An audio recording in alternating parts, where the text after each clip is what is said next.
In Calvin's book, the tale unfolds of God's presence every soul holds. Chapter 3 reveals the link between hearts and minds in sync. A sense of deity profound in every heart. It can be found, instinctive knowledge deep and clear, God's existence ever near. From cities grand to humble homes, in every land the truth is known. Religions touching, tribes so wide, a universal truth does bide.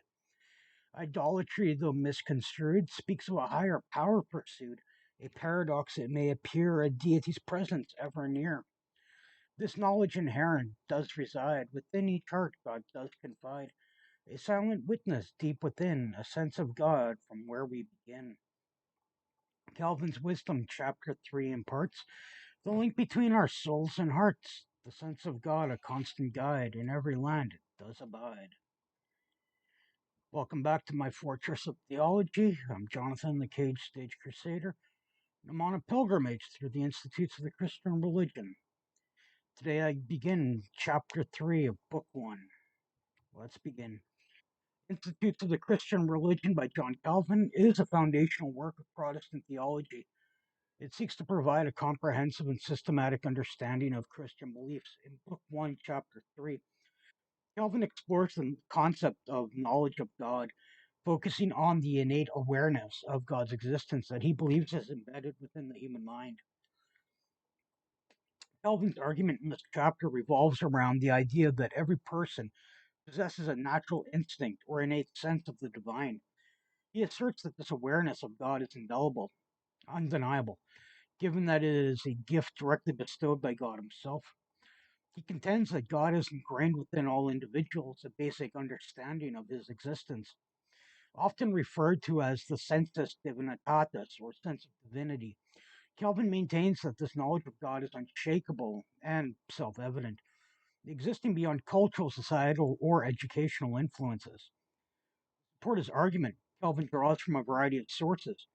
He refers to biblical passages such as Romans 1, verses 19 and 20, which state that God's attributes are clearly perceived in creation, leaving humanity without excuse for ignoring his existence. Calvin also cites historical and cultural observations, noting that throughout history and across various civilizations, there's been a constant belief in a higher power, even among the least advanced societies. Calvin asserts that this natural knowledge of God should lead individuals to acknowledge their Creator and pursue a life of worship and service. He contends that this innate awareness is not static, but is continually renewed and expanded by God Himself. He explains that even though people may suppress or distort this knowledge, they cannot completely eradicate it, as it is an integral part of their human nature. Overall, in Book 1, Chapter 3 of Institutes of the Christian Religion, John Calvin presents a compelling argument for the inherent knowledge of God's existence within all individuals. He explores the implications of this innate awareness for human accountability and emphasizes that it forms the basis for understanding the broader truths of Christianity. This chapter serves as a foundational point in Calvin's theology, supporting his view that a sense of God's presence is a universal aspect of human experience. Calvin writes that there exists in the human minds, and indeed by natural instinct, some sense of deity we hold to be beyond dispute, since God himself, to prevent any man from pretending ignorance, has endued all men with some sense of his godhead. The idea of which he constantly renews and occasionally enlarges, that all to a man being aware that there is a God, that he is their maker, may be condemned by their own conscience when they neither worship him nor consecrate their lives to his service.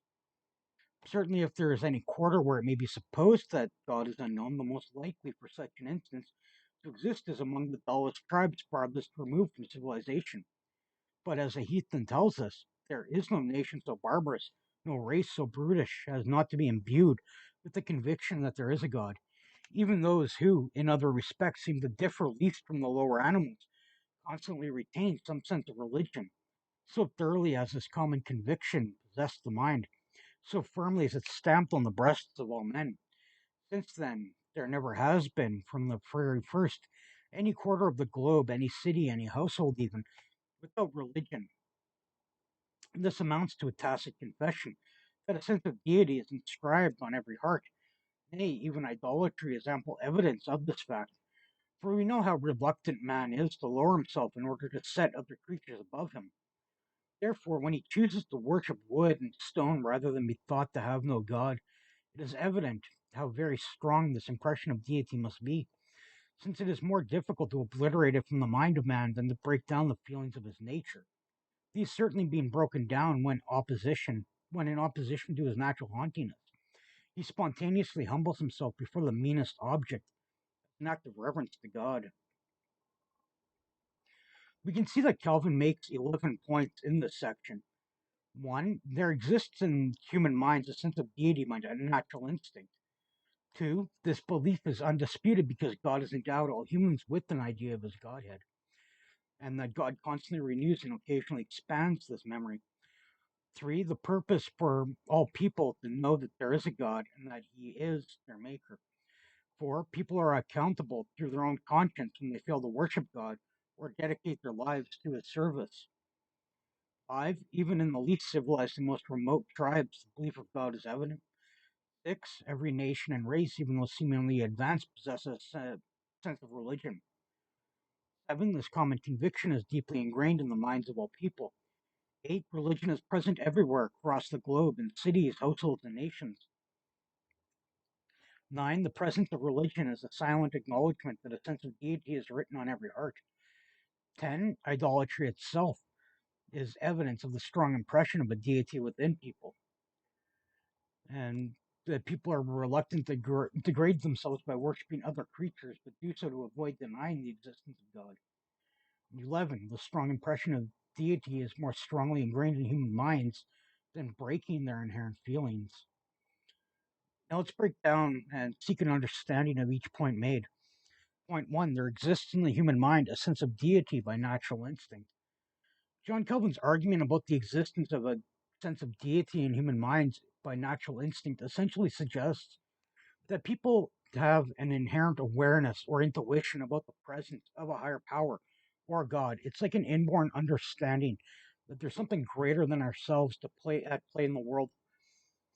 To support this idea with a biblical perspective, we can turn to Romans chapter 1, verses 19 and 20. Since what may be known about God is plain to them, because God has made it plain to them.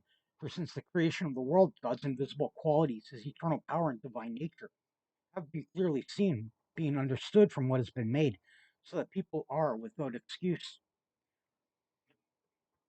In these verses, the Apostle Paul is explaining that God's existence and attributes are evident and understandable through the natural world and creation. He implies that God's presence is not hidden, rather, it's apparent through the beauty, complexity, and order of the universe.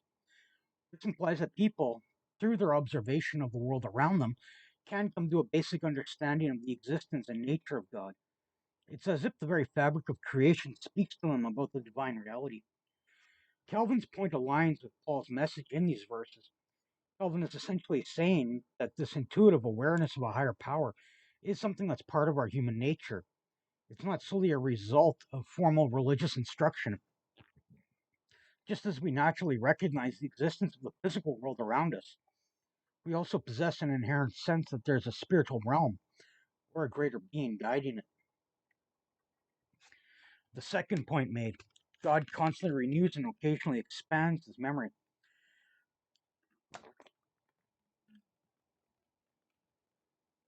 John Calvin's second point asserts that the belief of a divine presence is universally accepted because God has intentionally given every human being a basic understanding or concept of his divine nature. This belief is not something that can be easily denied or debated. It's an inherently ingrained in our very nature. Furthermore, within this point, there is a subpoint that emphasizes the ongoing nature of this divine awareness. God doesn't merely give humans this understanding once and then abandon it. Rather, he constantly refreshes and occasionally deepens this innate awareness within it. To further illustrate this concept, we can refer to a broader biblical perspective. Although there isn't a specific chapter and verse that corresponds directly to Calvin's subpoint, instead we can draw upon various passages that highlight God's continuous presence and interaction with humanity. Psalm 19, verses 1 to 4, for instance. The heavens declare the glory of God, the skies proclaim the work of his hands. Day after day they pour forth speech, night after night they reveal knowledge. They have no speech, they use no words, no sound is heard from them, yet their voice goes out into all the earth, their words to the ends of the world. The psalm speaks of the consistent and universal declaration of God's existence and glory throughout the beauty of the natural world. It suggests that this revelation is an ongoing process, reminding us that God continually communicates his presence to humanity.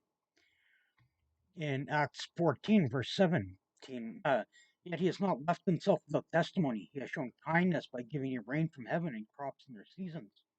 He provides you with plenty of food and fills your hearts with joy. In this passage, Paul is addressing the crowd in Lystra, emphasizing how God's goodness and provision are evident through the cycles of nature. This implies an ongoing demonstration of God's presence and care for all people. While there might not be an exact verse addressing God's constant renewal and expansion of the memory of his Godhead within humanity, these verses underline the notion that God's existence and attributes are consistently manifested in the world around us.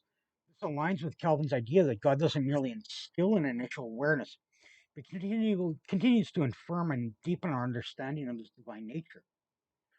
On point 3, the purpose is for all people to know that there is a God and that he is their maker.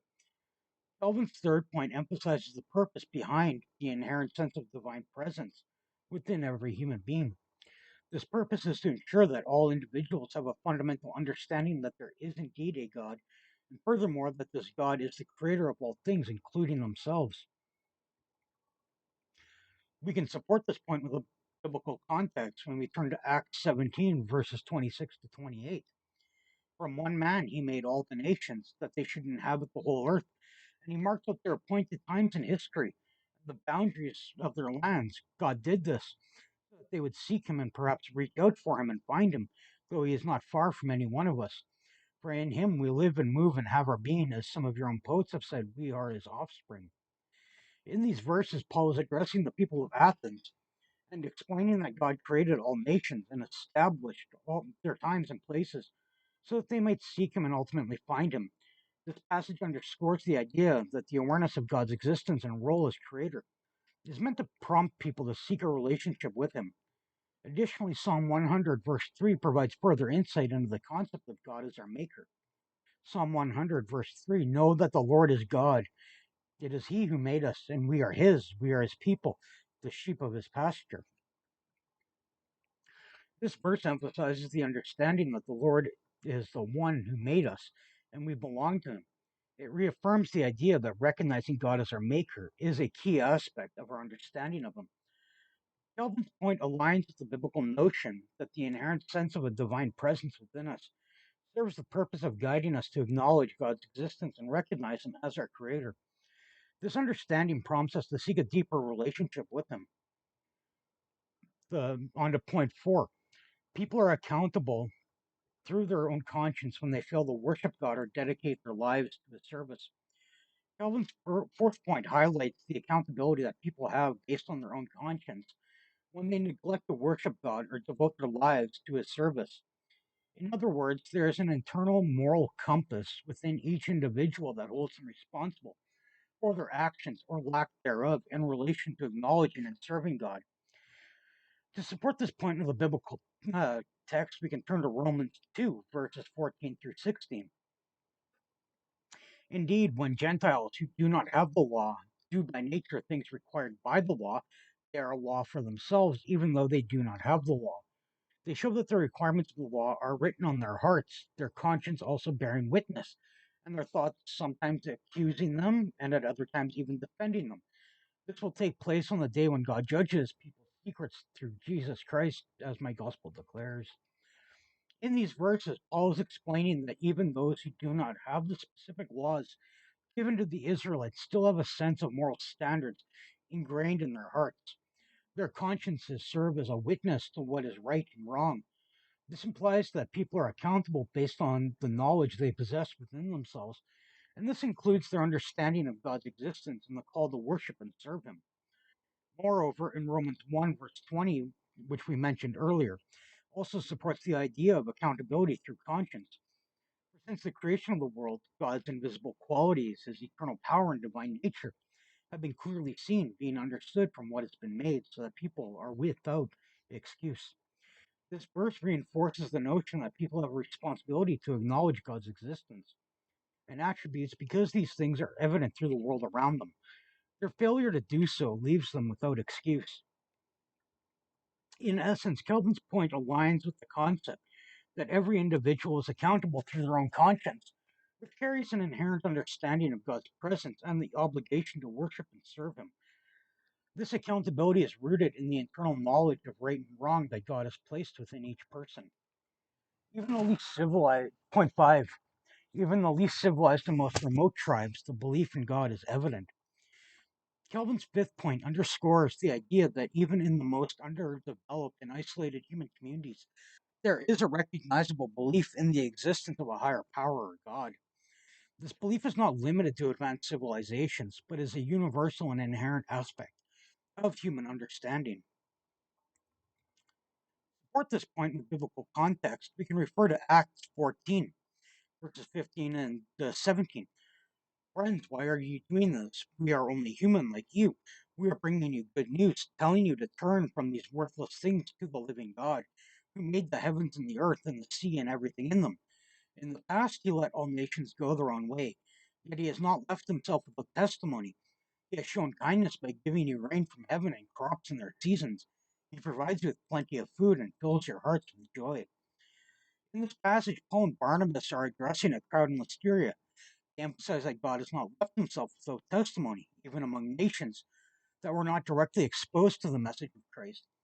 God's provision of the natural world serve as witness to his existence and care regardless of the civilization's level of development. Additionally, Psalm 8, verses 3 and 4 also touches on the idea of God's recognition, even in the midst of seeming insignificance. When I consider your heavens, the work of your fingers, the moon and the stars which you have set in place, what is mankind that you are mindful of them, human beings that you care for them? This psalm reflects that the majesty of the universe and questions why God would be concerned about humanity. It implies that even in the face of the vastness of creation, God's awareness of and care for humanity are evident.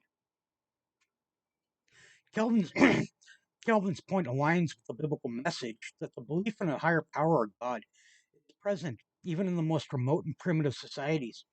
God's existence is testified through his creation and provision, making this belief universal and inherent to human understanding. Point 6. Every nation and race, even those seemingly less advanced, possesses a sense of religion. John Calvin's sixth point emphasizes that every nation and race, regardless of their level of development or cultural advancement, possesses a sense of religion. This means that the inclination to believe in and connect with a higher power is not restricted to any particular civilizations, but is universally found among all human groups. We can again refer to Acts chapter 17, verses 26 to 27. From one man he made all the nations that they should inhabit the whole earth, and he marked their appointed times in history and the boundaries of their lands. God did this so that they would seek him and perhaps reach out for him and find him, though he is not far from any one of us. These verses, once again from Paul's speech in Athens, highlight the fact that God's design for humanity involves all nations. This purpose is for people to connect, seek him, and find him, indicating a universal desire for a connection with the divine. Additionally, Revelation chapter 7, verse 9 presents a vision of a diverse multitude worshiping God. After this, I looked, and there before me was a great multitude that no one could count from every nation, tribe, people, and language standing before the throne and before the Lamb. This verse depicts a vision of people from all corners of the earth gathered to worship God. It signifies that the desire to worship transcends cultural and racial boundaries. Calvin's point aligns with the biblical idea that the sense of religion and the inclination to seek a higher power are present in every nation and race. The sense of connection with the divine is a universal aspect of human nature, regardless of cultural or societal differences.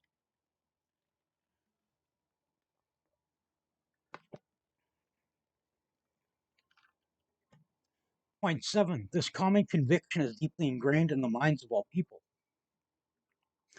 Calvin's seventh point emphasizes that the common conviction or sense of religion that exists within all people is deeply ingrained in their minds. This means that the belief in a higher power and the inclination to worship are not fleeting or superficial, but rather overwhelmingly rooted within human consciousness. To support this point with biblical context, we can turn to Ecclesiastes chapter 3, verse 11. He has made everything beautiful in its time.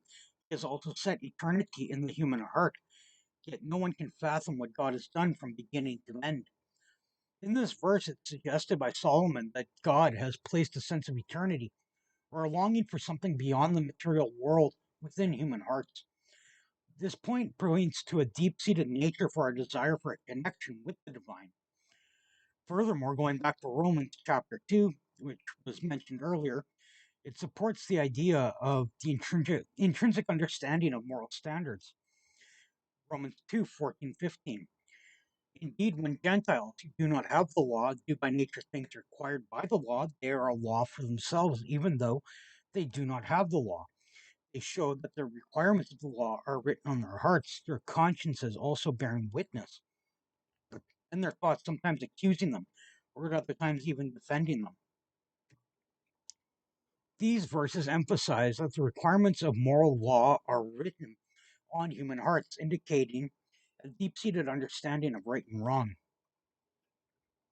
In essence, Calvin's point aligns with the biblical concept of the sense of the divine, or of religion, and is not superficial, but deeply woven into the fabric of human nature. It is part of our inherent consciousness, reflecting a longing for a connection with something greater than ourselves.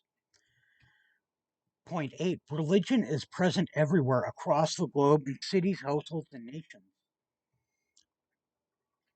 Calvin's eighth point highlights the universality of religion, emphasizing that it's not limited by geography, cultural, or social structure.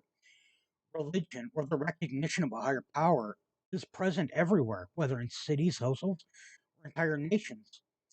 We can support this through the biblical text of Psalm 22, verse 27. All the ends of the earth will remember and turn to the Lord, and all the families of the nations will bow down before him. This verse suggests that people from all corners of the world will eventually turn to the Lord and recognize his authority. It conveys the idea that the acknowledgement of a divine presence is not confined to a particular region or group. Additionally, Isaiah 45, verse 22, emphasizes God's universal reach. Turn to me and be saved, all you ends of the earth, for I am God and there is no other. This verse encourages everyone across the earth to turn to God for salvation, reinforcing the idea that God's call and presence extend to all people. Calvin's point aligns with the biblical message that religion, or the awareness of a higher power, is not limited by borders, cultures, or societal structures. It's a universal phenomenon that is present across the globe in various settings, reflecting humanity's shared understanding of something greater than themselves. Point 9. The presence of religion is a silent acknowledgement that a sense of deity is written on every heart. Calvin's ninth point underscores the idea that the existence of religion, found universally across various cultures and societies, serves as a silent acknowledgement that a sense of a higher power of deity is ingrained within every human heart. In other words, the presence of religious beliefs in different forms and expressions reflect the innate understanding of the divine presence within all individuals. To support this point in the biblical context, we can turn to Jeremiah 31, verse 33. This is the covenant I will make with the people of Israel after that time, declares the Lord. I will put my law in their minds and write it on their hearts. I will be their God, and they will be my people. In this verse, God speaks of putting his law in the minds and hearts of his people. This signifies an internal, inherent understanding of his ways. While this verse specifically refers to the people of Israel, the broader principle can be applied to all humanity. Additionally, Romans 1 19 to 20, mentioned earlier again, since what may be known about God is plain to them, because God has made it plain to them. For since the creation of the world, God's invisible qualities, his eternal power and divine nature have been clearly seen, being understood from what has been made, so that people are without excuse. These verses indicate that God's attributes are evident in the natural world, leading to an inescapable awareness of his existence and nature. In essence, Calvin's point aligns with the biblical idea that the presence of religious beliefs across various cultures and societies signifies a deeper truth that the recognition of a higher power is written on the hearts of all people. This recognition is not merely a result of external influences, but arises from an inherent understanding of the divine. Point 10. Idolatry itself is evidence of the strong impression of the deity within people, and that people are reluctant to degrade themselves by worshiping other creatures, but do so to avoid denying the existence of God. Calvin's 10th point highlights that even the presence of idolatry, where people worship objects or creatures or even ideas as gods, provide evidence of a deep-seated impression of a deity within human beings. This inclination towards idolatry, as contradictory as it might seem, stems from a strong awareness of a divine presence. Additionally, within this point, there is a subpoint that explains why people might engage in idolatry despite its contradictions. People are often reluctant to demean themselves by worshiping created things, but they choose to do so in order to avoid outright denying the existence of God. This paradoxical behavior reveals the profound influence of the awareness of a higher power within them. To support this context, we can again turn to Acts 17, verses 22 and 23. Paul then stood up in the meeting of the Areopagus and said, "People of Athens, I see that in every way you are very religious. For as I walked around and looked carefully at your objects of worship, I even found an altar with this inscription, to an unknown God. So you are ignorant of the very thing you worship, and this is what I am going to proclaim to you." In this passage, Paul encounters the idolatry of the Athenians. He acknowledges their religious nature and even notices an altar dedicated to an unknown God. This shows that their acknowledgement of a divine presence, even if they might not fully understand it. Moreover, Psalm 115, verses 4 to 8, speaks of the folly of idolatry. But their idols are silver and gold made by human hands. They have mouths but cannot speak, eyes but cannot see. They have ears but cannot hear, noses but cannot smell. They have hands but cannot feel, feet but cannot walk, nor can they utter a sound with their throats. Those who make them will be like them, and so will all who trust in them. This passage highlights the absurdity of worshiping man made idols and contrasts it with the living God. Calvin's point aligns with the biblical understanding that even though idolatry might appear contradictory, it stems from a recognition of a divine presence. The subpoint underscores the notion that people resort to idolatry to avoid completely rejecting the existence of God. This behavior reflects the profound impact and the awareness of a higher power within individuals. The 11th point, the strong impression of deity is more deeply ingrained in human minds than breaking their inherent feelings. Calvin's 11th point emphasizes that the profound impression of a deity within human minds is even more deeply ingrained than the ability to suppress or override their innate feelings and inclinations. This suggests that the awareness of a higher power is an inherent and unshakable aspect of human nature. To support this point with biblical context, we can turn again to Romans 1, verses 21 to 23. For although they knew God, they neither glorified him as God nor gave thanks to him, but their thinking became futile and their foolish hearts were darkened. Although they claimed to be wise, they became fools and exchanged the glory of the immortal God for images made to look like mortal human beings and birds and animals and reptiles.